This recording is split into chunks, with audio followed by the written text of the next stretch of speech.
Saludos cordiales, querido escucha. Te habla Cristian y esto es Llueve.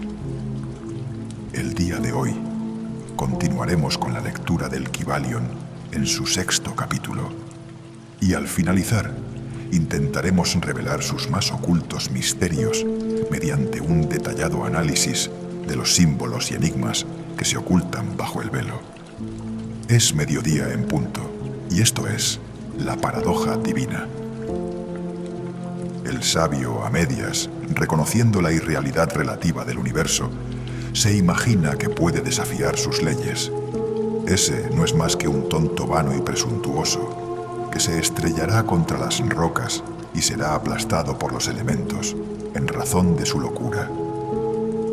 El verdadero sabio, conociendo la naturaleza del universo, emplea la ley contra las leyes, las superiores contra las inferiores, y por medio de la alquimia transmuta lo que no es deseable en lo valioso, y de esta manera triunfa. La maestría consiste no en sueños anormales, visiones o imágenes fantasmagóricas, sino en el sabio empleo de las fuerzas superiores contra las inferiores, vibrando en las más elevadas. La transmutación, no la negación presuntuosa, es el arma del maestro. Es la paradoja del universo, la que resulta del principio de polaridad. Principio que se manifiesta cuando el todo empieza a crear. Aunque para el todo infinito, el universo, sus leyes, sus poderes, su vida y sus fenómenos, son como cosas contempladas en un estado de meditación o ensueño, el universo debe ser tratado como real. La vida, las acciones y los pensamientos deben estar basados en ello, acordemente, si bien se tenga un claro conocimiento y realización de la verdad superior, cada uno respecto a su propio plano y leyes. Si el todo hubiera imaginado un universo real, sería desastroso, porque entonces no podría ascenderse de lo inferior a lo superior. El universo se habría convertido en una cosa fija, inmóvil, y el progreso resultaría imposible. Y si el hombre, por su parte, debido a su media sabiduría, actúa, vive y piensa en el universo como si fuera un sueño, parecido a sus propios ensueños finitos, así se convertirá efectivamente para él, y al igual que un cadáver que caminase, se encontrará dando vueltas y más vueltas en un círculo, sin hacer el menor progreso y siendo forzado por último a despertarse y vivir por las leyes naturales que hubiera olvidado. La primera idea que se le ocurre al pensador que ha comprendido y realizado la verdad de que el universo es una creación mental del todo, es la de que el universo y todo cuanto éste contiene son una pura ilusión, una irrealidad, contra cuya idea se revela instantáneamente. Pero esto, al igual que otras grandes verdades, debe ser considerado desde los puntos de vista absoluto y relativo. Desde el punto de vista absoluto, el universo es, por supuesto, una ilusión, un sueño, una fantasmagoría, si se compara con el todo en sí mismo. Esto lo reconocemos nosotros mismos cuando hablamos del mundo como de un sueño que va y viene, que nace y muere, pues todo lo que es mudable, cambiante, finito e insustancial debe estar ligado a la idea de un universo creado, cuando se compara con el todo mismo, sin importar cuál sea nuestra creencia respecto a la naturaleza de ambos. Filósofos, metafísicos, científicos y teólogos, todos están de acuerdo en ello, y esta concepción se encuentra en todos los sistemas filosóficos y religiosos, así como en las respectivas teorías de las escuelas metafísicas y teológicas.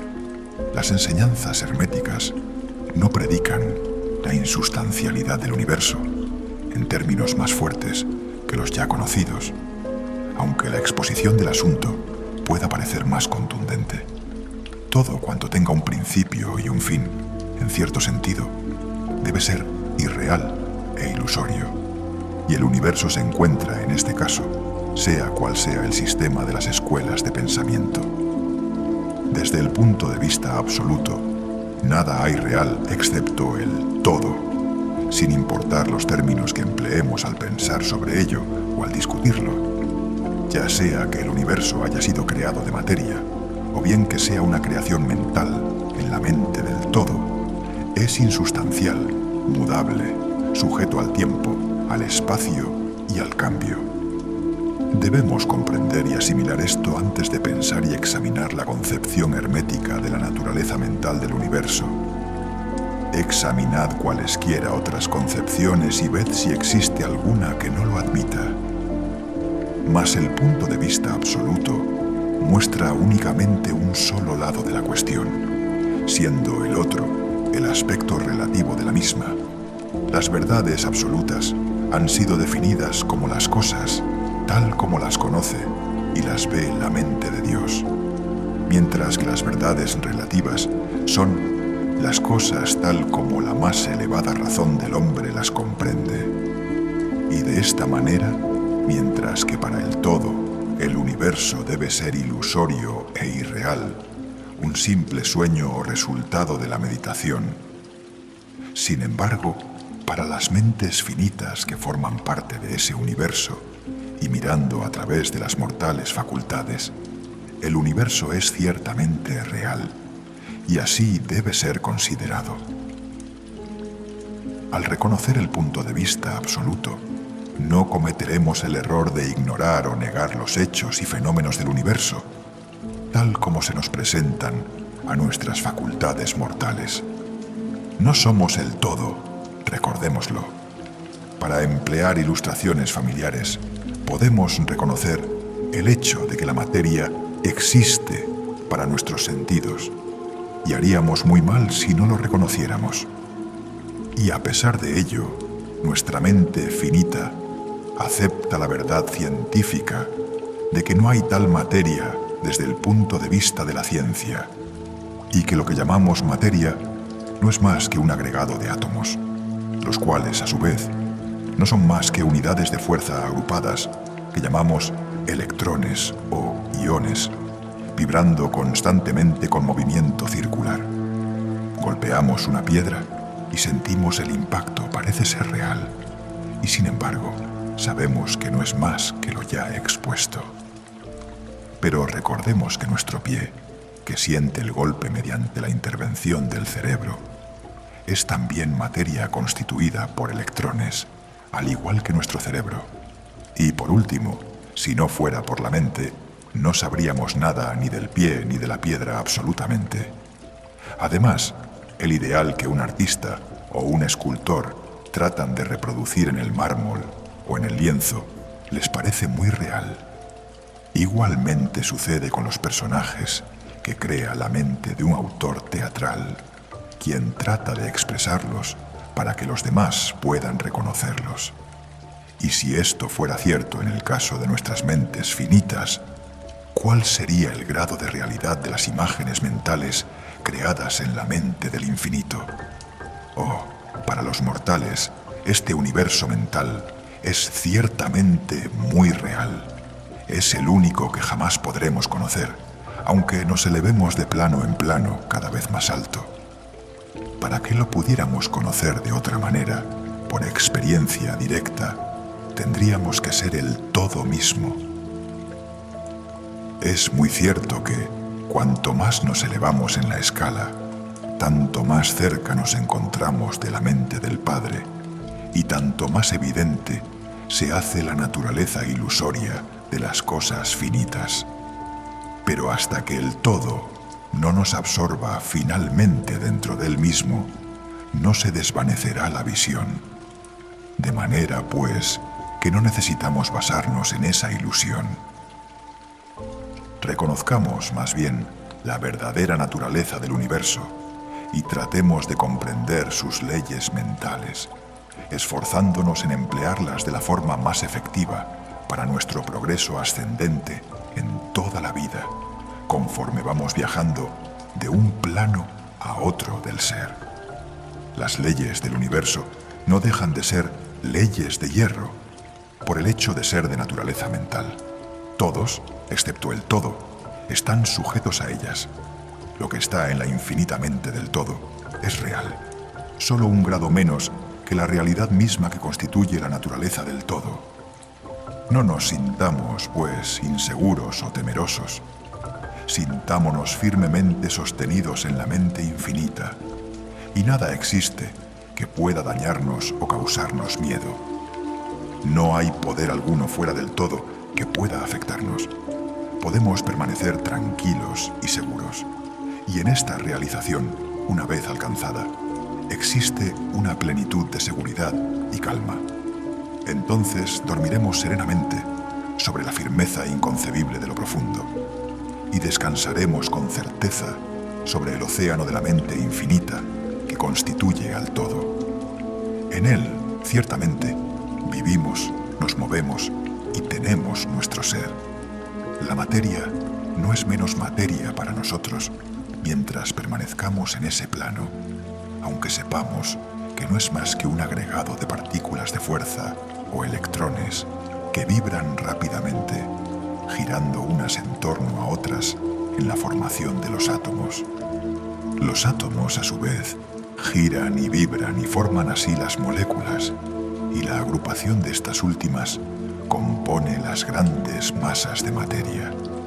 Y no será menos materia por el hecho de que, cuando avancemos en nuestra investigación, sepamos que la fuerza, cuyas unidades son los electrones, no es a su vez más que una manifestación de la mente del todo, y que, como todo lo demás en el universo, es puramente mental en su naturaleza.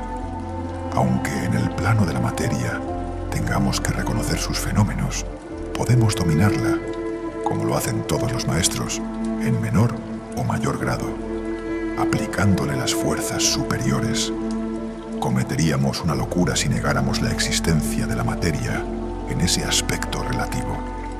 Podemos, sí, negar su dominio sobre nosotros, lo cual está bien, pero no debemos intentar ignorarla en su aspecto relativo, por lo menos mientras vivamos en este plano. Las leyes de la naturaleza tampoco se hacen menos constantes o efectivas por el hecho de que las conozcamos y sepamos que son simples creaciones mentales. Obran plenamente en todos los planos, y nos libramos de las leyes inferiores aplicándoles las superiores, y solo podemos conseguirlo de esta manera. Pero no podemos escapar a la ley ni elevarnos por encima de ella completamente.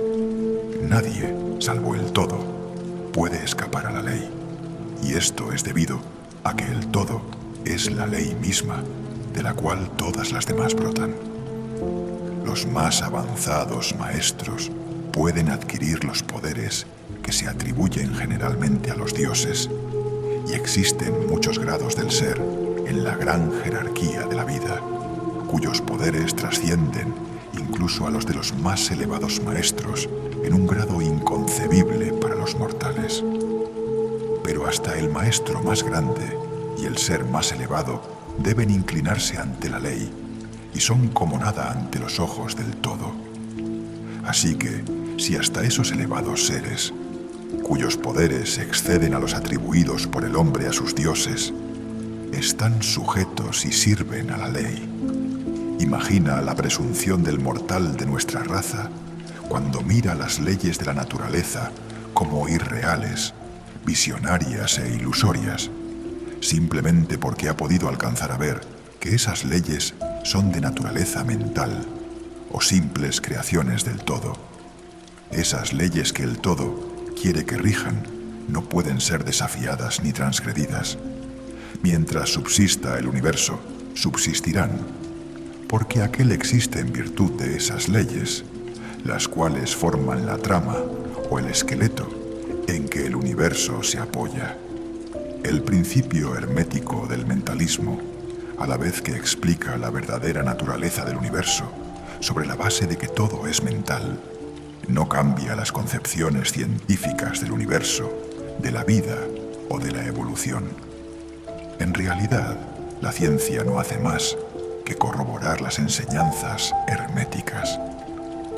Estas últimas enseñan que la naturaleza del universo es mental, mientras que la ciencia afirma que es material, o según sus últimos descubrimientos, que es energía en el último análisis.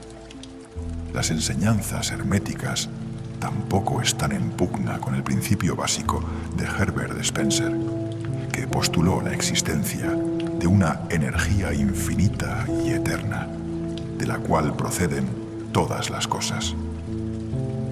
En realidad, los hermetistas reconocen en la filosofía de Spencer la más elevada expresión de la obra de las leyes naturales que jamás se promulgara, y creen que Spencer era una reencarnación de un antiguo filósofo que vivió en Egipto millares de años ha, y que más tarde vivió como Heráclito, el filósofo griego que viviera en el año 500 a.C., y consideran su doctrina de la energía infinita y eterna como de acuerdo con las enseñanzas herméticas, siempre con el agregado de que esa energía es la mente del todo. Con esta clave maestra de la filosofía hermética, puede el estudiante de Spencer abrir muchas puertas de las concepciones filosóficas internas del gran filósofo inglés, cuyas obras demuestran los resultados de su preparación en sus encarnaciones anteriores. Sus enseñanzas respecto a la evolución y al ritmo están casi en perfecto acuerdo con la doctrina hermética referente al principio del ritmo. Así, pues, el estudiante no necesita dejar a un lado los puntos de vista científicos referentes al universo. Todo lo que se le pide es que comprenda el principio básico de que el todo es mente, de que el universo es mental, sostenido firmemente en la mente del todo, y encontrará que los otros 6 principios concuerdan perfectamente con este conocimiento científico y servirán para dilucidar plenamente los puntos oscuros. No hay que maravillarse de ello si se considera la influencia que el pensamiento hermético ejerciera sobre los filósofos primitivos de Grecia, sobre cuyas doctrinas descansan en gran parte las teorías de la ciencia actual.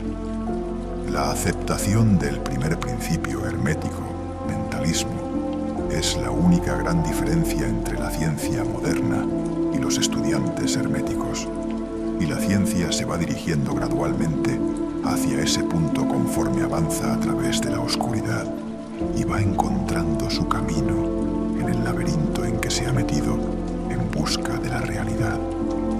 El objeto de esta lección es imprimir en la mente del estudiante el hecho de que el universo y sus leyes y fenómenos son tan reales en lo que al hombre concierne como lo serían bajo la hipótesis del materialismo y de la energía. Bajo cualquier hipótesis, el universo en su aspecto externo está siempre cambiando y es transitorio, y por consiguiente está desprovisto de realidad substancial. Pero, y nótese el otro polo de la verdad, bajo cualquiera de dichas hipótesis, estamos obligados a obrar y a vivir como si esas cosas fugaces fueran reales y substanciales. Con esta diferencia siempre, que según las doctrinas se ignoraba el poder mental como fuerza natural, mientras que ahora vemos que el mentalismo es la mayor fuerza de esa clase. Y esta sola diferencia basta para revolucionar la vida de aquellos que comprenden el principio y la práctica y leyes resultantes. Por último, una vez que se comprenda la ventaja del mentalismo, se aprende a conocer, emplear y aplicar las leyes resultantes. Pero no se caiga en la tentación que, según indica el Kybalion, acecha al medio sabio, que lo hace hipnotizarse por la aparente irrealidad de las cosas, siendo su conciencia la que camina de un lado para otro como soñando, viviendo en un mundo de ensueños, ignorando la vida diaria y su trabajo, siendo su final que se destrozará contra las rocas y se disolverá en los elementos en razón de su locura. Más bien, seguid el ejemplo del sabio que la misma autoridad indica. Úsese la ley contra las leyes, lo superior contra lo inferior, y por el arte de la alquimia, transmutad lo que no es deseable en lo estimable, triunfando en esa forma. De acuerdo con esta doctrina, debe evitarse la media sabiduría, que es locura, y que ignora la verdad de que el dominio consiste no en sueños anormales o visiones y fantásticas imaginaciones, sino en emplear las fuerzas superiores contra las inferiores, escapando así a los dolores de los planos inferiores mediante la elevación a los superiores. Recuérdese siempre que la transmutación y no la negación presuntuosa es el arma del maestro. Las citas antedichas pertenecen a El Kybalion y son muy dignas de tenerlas siempre presentes. No vivimos en un mundo de sueños, sino en un universo que, si bien es relativo, es real, por lo menos en lo que concierne a nuestra vida y obras. Nuestra misión en el universo no es negar su existencia, sino vivir, empleando debidamente sus leyes, para ascender de lo inferior a lo superior, viviendo y haciendo lo mejor que podamos dentro de las circunstancias que surgen cada día, y viviendo todo lo posible nuestras más elevadas ideas e ideales. El verdadero significado de la vida no es conocido por el hombre en este plano, si es que alguien lo conoce, pero los más sabios y nuestras propias intuiciones también nos enseñan que no nos equivocaremos si tratamos de vivir lo mejor posible y realizar la tendencia universal en el mismo sentido, a pesar de las aparentes evidencias en contra. Todos estamos en el camino, y esta vía va siempre ascendiendo, con frecuentes sitios de reposo. Esto fue el 6º capítulo del Kybalion, la paradoja divina. Un capítulo que nos ha dejado con más dudas que respuestas, pero que de todas ellas, la primera con la que me gustaría comenzar el siguiente análisis sería esta. El sabio a medias, reconociendo la irrealidad relativa del universo, se imagina que puede desafiar sus leyes. Ese no es más que un tonto vano y presuntuoso, que se estrellará contra las rocas y será aplastado por los elementos en razón de su locura. El verdadero sabio, conociendo la naturaleza del universo, emplea la ley contra las leyes, las superiores contra las inferiores, y por medio de la alquimia transmuta lo que no es deseable en lo valioso, y de esta manera triunfa. La maestría consiste no en sueños anormales, visiones o imágenes fantasmagóricas, sino en el sabio empleo de las fuerzas superiores contra las inferiores, vibrando en las más elevadas. La transmutación, no la negación presuntuosa, es el arma del maestro. Esta es la paradoja del universo, que nace del principio de polaridad. El universo no es, y sin embargo es. Desde el punto de vista absoluto, todo cuanto vemos es ilusión. El mundo cambia, lo que nace muere, lo que se forma se deshace. Si lo comparamos con el todo eterno e infinito, todo lo que existe es como un sueño fugaz. Pero desde el punto de vista relativo, nuestro punto de vista, el de seres finitos, ese sueño es real, tan real como el suelo que pisamos, tan real como el dolor que sentimos, tan real como el amor que nos transforma. Y aquí es donde comienza la enseñanza práctica. El medio sabio, al descubrir que el universo es mental y relativo, se confunde. Piensa que puede ignorar las leyes, que basta con soñar la vida, que todo es fantasía. Y en esa ilusión se pierde, dando vueltas como en un círculo sin avanzar. El verdadero sabio, en cambio, entiende la paradoja. Sabe que el universo es mental, pero mientras habite en él, debe vivirlo como real. Acepta sus leyes, no para someterse a ellas ciegamente, sino para usarlas a su favor. Aplica lo superior sobre lo inferior, transmuta lo pesado en ligero, lo oscuro en claridad. ¿Y qué significa esto para nosotros? Que no basta con repetir que la vida es un sueño, tampoco con negarnos a actuar, porque todo es relativo. El camino consiste en aprovechar cada circunstancia como materia prima de transformación. Si llega el dolor, no lo negamos, lo usamos para crecer. Si llega el miedo, no lo ocultamos, lo transmutamos en coraje. Si llega la rutina, no la despreciamos, la elevamos con propósito. El universo es mental, pero eso no lo hace menos serio. Al contrario, nos recuerda que todo comienza en la mente. Y si todo comienza allí, podemos elegir sembrar pensamientos superiores, vibraciones elevadas, actos que estén en sintonía con nuestra estrella más alta, sin dejar de mirar dónde ponemos los pies. La paradoja divina nos enseña equilibrio, soñar sin perder contacto con la tierra, actuar sin olvidar lo eterno, vivir lo relativo sin dejar de aspirar a lo absoluto. Y así, en medio de este misterio, aprendemos a confiar, porque aunque todo cambie, aunque todo sea ilusión, estamos sostenidos en la mente infinita del todo. No hay poder fuera de él que pueda dañarnos.